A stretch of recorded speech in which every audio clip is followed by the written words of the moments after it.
Hello friends, வணக்கம். Welcome back to my channel.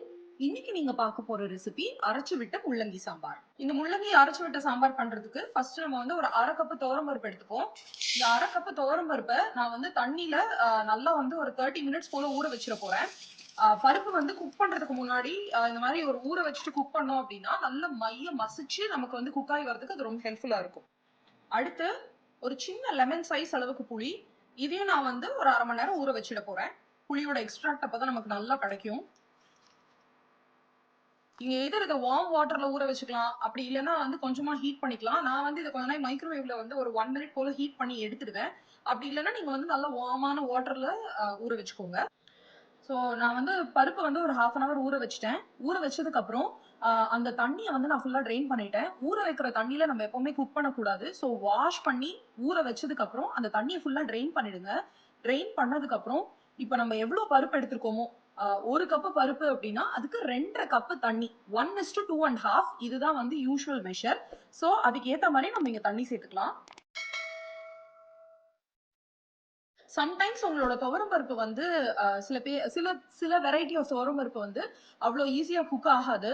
அந்த மாதிரி இருந்ததுன்னா நீங்க வந்து ஒரு 3 டைம்ஸ் வந்து தண்ணி ஊற்றிக்கோங்க. அதாவது 1:3 அந்த மாதிரி தண்ணி சேர்த்துக்கோங்க.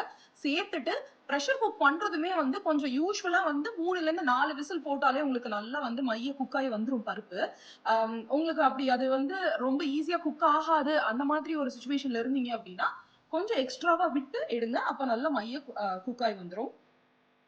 இப்ப இதோட நான் வந்து கொஞ்சமா மஞ்சள் பொடி சேர்த்துக்கிறேன். சேர்த்து இந்த பருப்பை நம்ம ஃபர்ஸ்ட் வேக வச்சிருவோம். பருப்பு வேகறதுக்குள்ள நம்ம வந்து இந்த அரைச்சு விட்ட சாம்பாருக்கு தேவையான மசாலா வந்து ரெடி பண்ணிடலாம். இதுக்கு நான் வந்து ஒரு டேபிள் ஸ்பூன் இங்க வந்து எண்ணெய் விட்டுக்கிறேன். இந்த அரைச்சு போடுறது வந்து நம்ம ஒரு மீடியம் ஹீட்ல வச்சு பொறுமையா வறுத்து போட்டோம் அப்படின்னா ரொம்ப நல்லா வரும் அரைச்சு விட்ட சாம்பார். இப்ப நான் இதுல வந்து 2 டேபிள் ஸ்பூன் வந்து தனியா சேர்த்துக்கிறேன். ஒரு 1.5 டேபிள் ஸ்பூன் கடலை பருப்பு, 1/2 டீஸ்பூன் வெந்தயம்,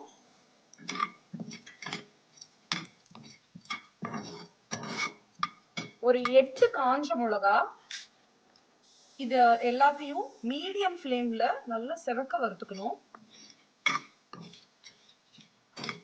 இப்போ இது வந்து ஆல்மோஸ்ட் ரெடி ஆயிடுது. இந்த ஸ்டேஜ்ல நான் வந்து ஒரு 1/2 கப் தேங்காய் எடுத்திருக்கேன், அதை சேர்த்துக்கிறேன். நம்மளோட மசாலா வந்து இப்ப ரெடி ஆயாச்சு. இதை வறுத்து எடுத்துட்டேன் ஃபுல்லா.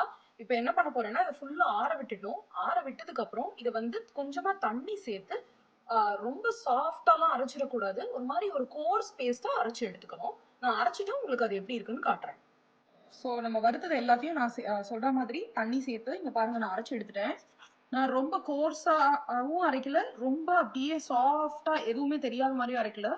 பாருங்க இந்த கன்சிஸ்டன்சிக்கு நம்ம அரைச்சு எடுத்துக்கணும். நம்ம பருப்பு பாருங்க நான் சொன்ன மாதிரி நல்லா சாஃப்டா வேக வச்சு எடுத்தாச்சு. இப்ப வாங்க நம்ம போய் சாம்பார் பண்ணிடலாம். ஸோ ஃபர்ஸ்ட் ஒரு பாத்திரத்துல நம்ம வேக வச்சு இந்த பருப்பை போட்டுக்கலாம். இதோட கொஞ்சமா தண்ணி சேர்த்துப்போம். ஜஸ்ட் ஒரு 1/2 கப் சேர்த்தா கூட போறோம். இதுல நான் வந்து ஒரு கப் சிகப்பு முள்ளங்கி வந்து கட் பண்ணி வச்சிருக்கேன். இந்த மாதிரி ஸ்லைசஸ் பண்ணி வச்சிருக்கேன். இத வந்து இதுல சேர்த்து இந்த முள்ளங்கி இந்த பருப்புல அப்படியே நம்ம வேக விட்டுடணும்.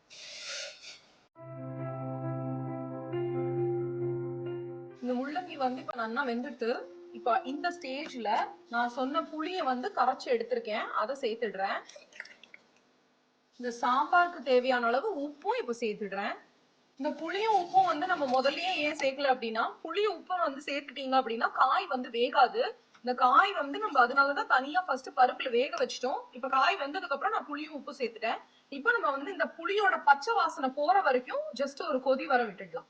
இப்ப இந்த புளியோட பச்சை வாசனை போற அளவுக்கு கொதிச்சதுக்கு அப்புறம் நம்ம அரைச்சு வச்ச விழுதுல நான் வந்து ஒரு 1/2 கப் தண்ணி சேர்த்து அதை நல்லா வந்து லிக்விடா மாத்திட்டேன். இத வந்து இப்ப இந்த சாம்பார்ல சேர்த்துடுறேன்.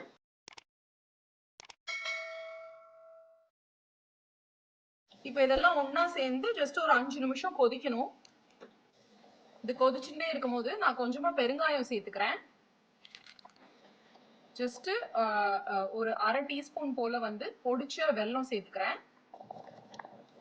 இப்ப இது கொதிக்கிறது. இந்த நேரத்துல நான் வந்து பொடியா நறுக்கின கொத்தமல்லி, கருவேப்பிலை இதையும் சேர்த்துக்கிறேன். ஒரு பேன்ல கொஞ்சமா எண்ணெய் விட்டுக்கலாம். அதுல அப்புறம் 1 டீஸ்பூன் போல கடுகு, கொஞ்சம் பெருங்காயம்,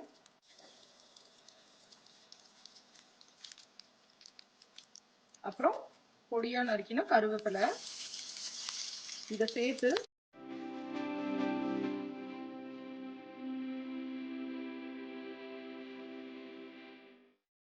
நம்ம அப்படியே நம்மளோட சாம்பார்ல தாளிச்சு கொட்டிட வேண்டியதான். சோ நம்மளோட அரைச்சு விட்ட முள்ளங்கி சாம்பார் இப்போ ரெடி ஆயாச்சு. சோ நம்மளோட அரைச்சு விட்ட முள்ளங்கி சாம்பார் ரெடி ஆயிடுத்து. இந்த ரெசிபியை கண்டிப்பா நீங்க எல்லாரும் ட்ரை பண்ணி பார்த்துட்டு உங்களோட கமெண்ட்ஸ் அண்ட் ஃபீட்பேக்கை என்னோட ஷேர் பண்ணுங்க. மறக்காம நம்ம சேனலுக்கு இன்னும் நீங்க சப்ஸ்கிரைப் பண்ணல அப்படின்னா கண்டிப்பா சப்ஸ்கிரைபும் பண்ணிடுங்க. தேங்க்ஸ் ஃபார் வாட்சிங்.